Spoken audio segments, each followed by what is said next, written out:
in the hands of citizens? How do you make politicians and IAS officers irrelevant in day-to-day governance and in day-to-day citizens' lives? So that's where I believe technology will play an important role, but it's also important to transform our processes and re-engineer our processes. And this is what you will see happening in Andhra Pradesh in the next 9 months.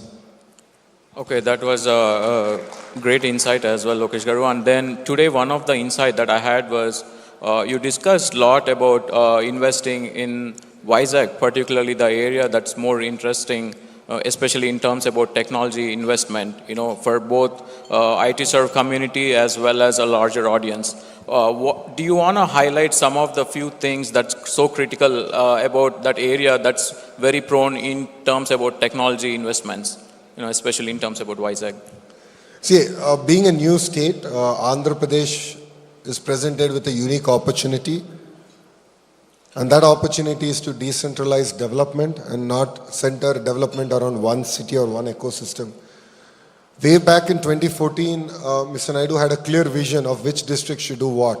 And that's why Kia came to Anantapur, TCL, Foxconn came to Chittoor and Nellore, and we had Amaravati as our capital. And from day one, I strongly believe that Visakhapatnam should be our IT capital, because I believe it has the right ingredients.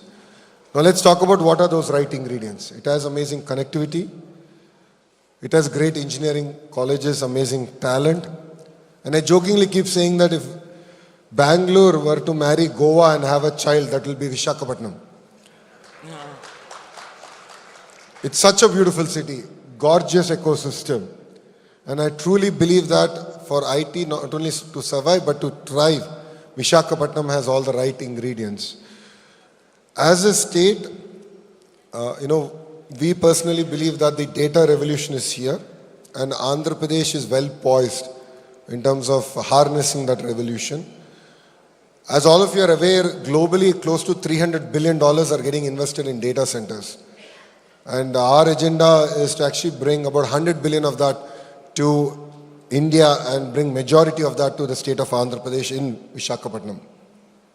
Back that with AI, education, and particularly focus on an AI university, where we're really excited on figuring out the interactions of AI in governance, AI in politics, AI in healthcare, AI in entertainment. And like how the erstwhile Indian School of Business model was, where it was completely private sector led. We would love to do the same magic in the AI university and really create next generation thought leaders and engineers, not only for Andhra Pradesh, but for the world. Wow. Thank you. Thank you for that. And a little bit off topic and also a candid question, Lokesh Garu. So I heard you heard from Indra when she was talking about her tata. I think a lot of audience in the room is waiting to hear this answer also. Do you want to get some reminiscent thoughts or memories about spending your time with your tata?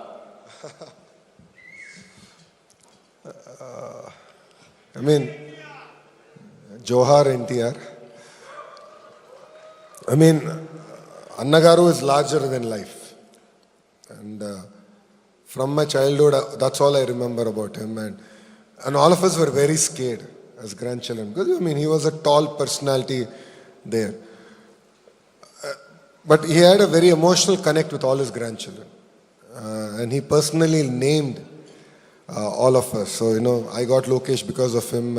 And all my cousins have their names because of him. So he had a lot of personal attachment with all of us.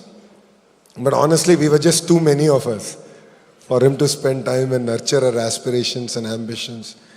But he was very humble, and every birthday, we used to go meet with him, spend time with him. And the way he would share love and affection is to feed you to the extent where you'll end up throwing up. I remember this so well. And that is the way he would show love and affection for all of us. He's left behind a great legacy for us to lead from the front and to take it forward. Wow, I think everybody, goes back to their memories with spending their time with their family.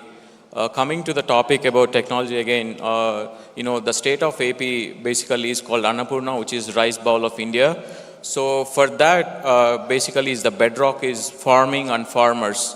So given, and I also see a lot of times you spoke about, ecosystems, like, developing ecosystems. So just want to understand how are you going to strengthen that ecosystem? So which is like basically kind of creating how to impact their lives.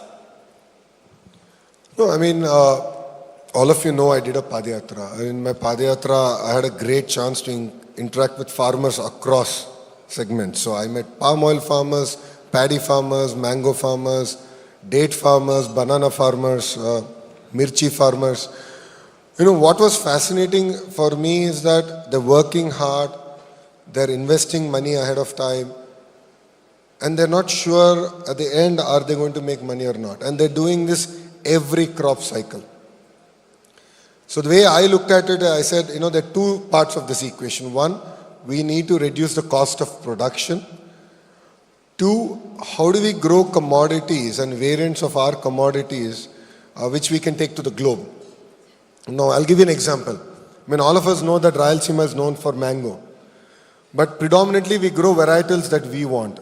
Why can't we grow varietals that the world wants? Varietals that Europe wants, Japan wants, which are also higher value in nature. And that's where I believe that state can play a very important role in guiding farmers. Similarly, our dates is another big area. Banana, dragon fruit, chiku is another area. So I think there's a lot of work that we can do as a government in terms of guiding farmers, giving not just subsidies alone, but inputs and even strengthening it with research stations and ensuring that the optimal output and productivity comes from the respective farms. So for me, that's of great interest and passion. The same thing applies even to, palm oil farmers. If you look at it, thanks to Annagaru, Andhra and Telangana, the two Telugu-speaking states have a very important role to play in palm oil, and we help government in terms of saving our forex. We have to support them, but we have to be in the smart way. We have import duties and exports subsidies based on the inflation. So how can we have a table making it easy so that government can take appropriate decisions? For me is very fascinating.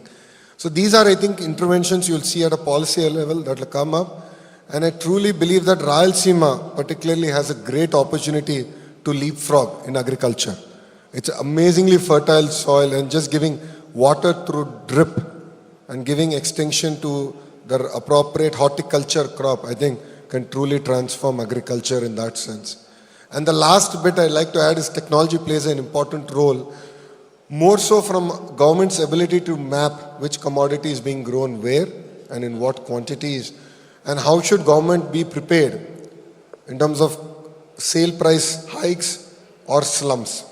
Because there are days when tomatoes are highly priced, there are days when tomatoes go for 10 paisa, 50 paisa kg. So I think our government's ability to forecast that, prepare for that, and guide, advise farmers for that, I think will be very important, and that's something that we'll work on this time. Yeah, on the context of that, I've seen in your previous turn, you also attended